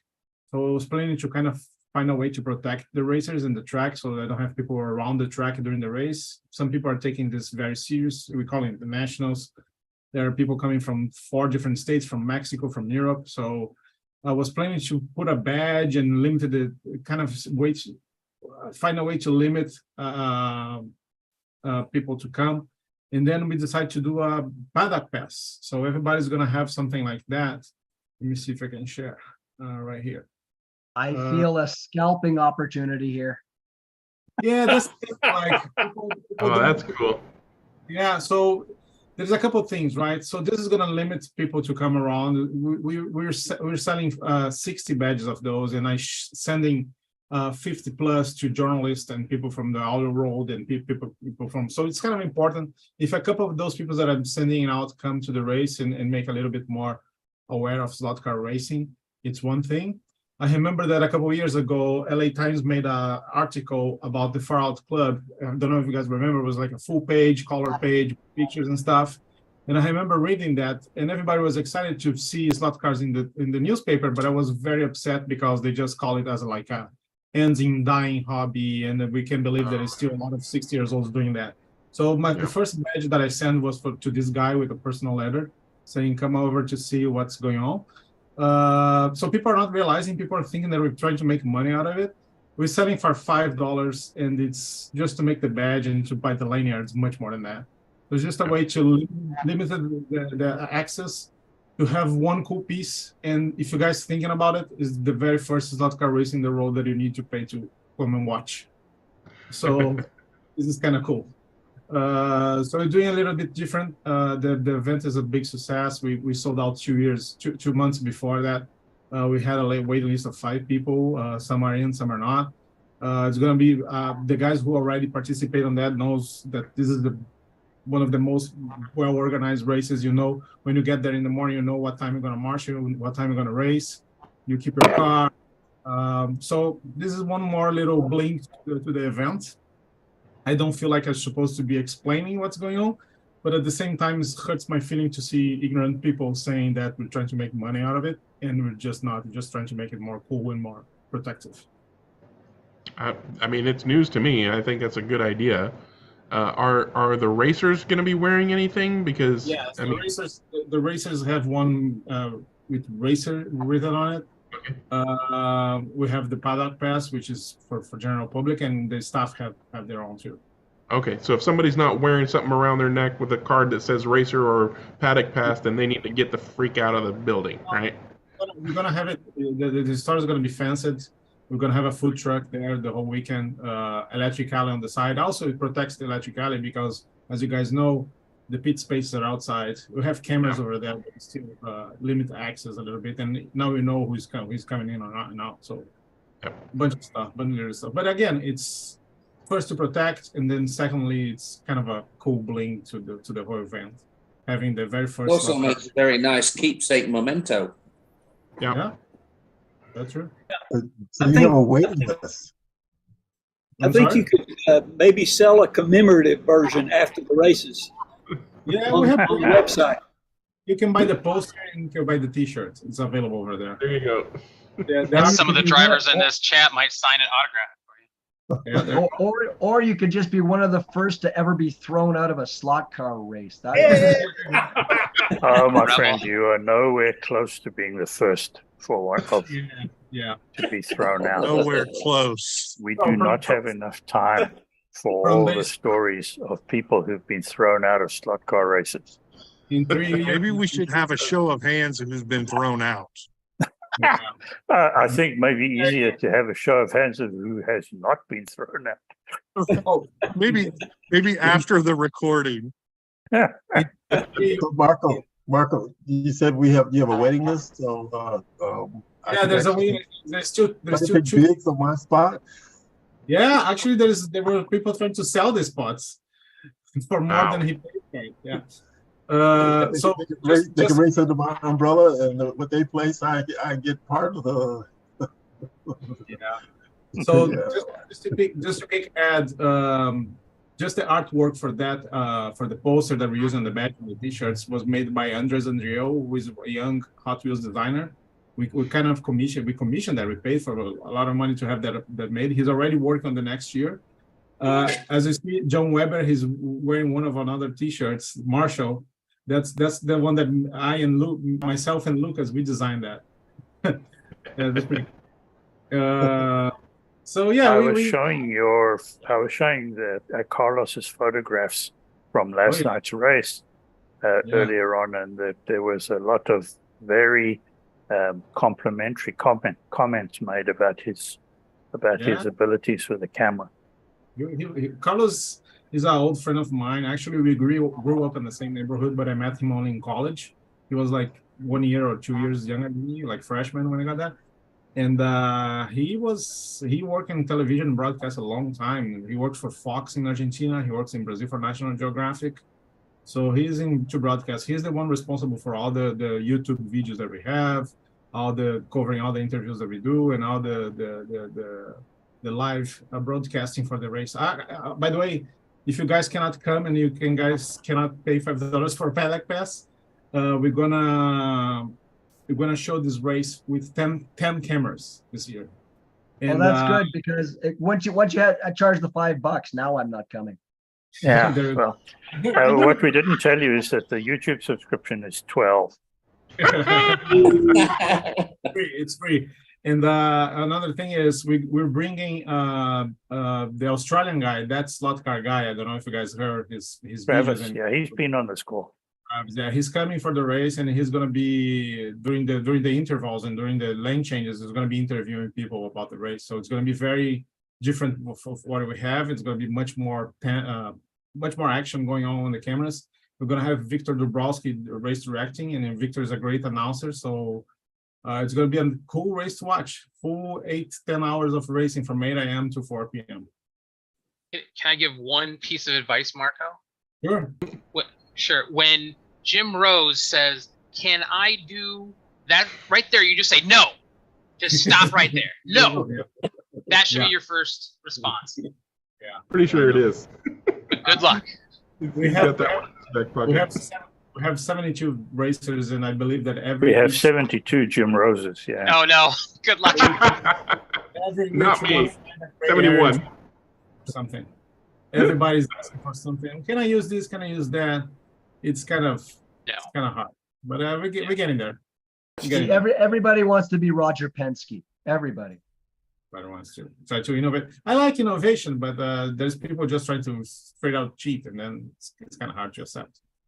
And it's a common race with people literally from all around the world. So we need to have rules very strict, so people can just use that thing, not try to invent that. Like people try to use disc brakes as a hubcaps. No, this kind of little stuff. And it's a shame, because we try to be very clear. We have these rules like 6 months in advance, and I'm pretty sure that on tech, there will be people showing off with cars wrong, and I have to send them back, and I have to go into an argument. And anyways. Slotted steel axles are magnetic. Tungsten are not. Scissors. You can revoke their card. You can take their card right off their neck. Get out. Just have a hammer. Mr. Smith, I need you to leave. That's right. You know what? That would be a great thing to show on camera too. Man, that would be epic. That's a good idea, actually. That's a good idea. Please, guys, I've got to go. Make an example of one have person. A good one. See you, Dennis. See you guys. In the 24 hours of Lemons race, one car always gets picked to be smashed before the race starts, but they give you back your money. So. Oh well, $500. Yeah. Hey, Greg, I don't have it here, but do we have with you the program for the race that we send with the motors? So that's another interesting thing. Like we have tech for 3 hours, and last year you can see now. Hold on, I got you. last year we have this big line of people waiting for 3 hours. I know how to do it though. Yeah, so each racer gets one of those, and then we have the hours for your tech on Saturday. Spotlight So, myself here. yeah, Spotlight. There we go. you can go there and tech your car. Each racer also has their initials there, and that initial is going to have a little sticker on the car. So if you have the same livery of somebody else, you know what it is. And then in the event schedule, we have interview with Mauricio, and then I have tours for the museum. Yeah. This is and cool. then- Yeah, so every single race gets one of these. We're trying to make the best. It's a nice race. Everybody enjoys, and I think that's the way slot car race is supposed to be. So that guy from LA Times, he should come and check it out. I'm doing all that on this fight, so yeah. All right. On that note,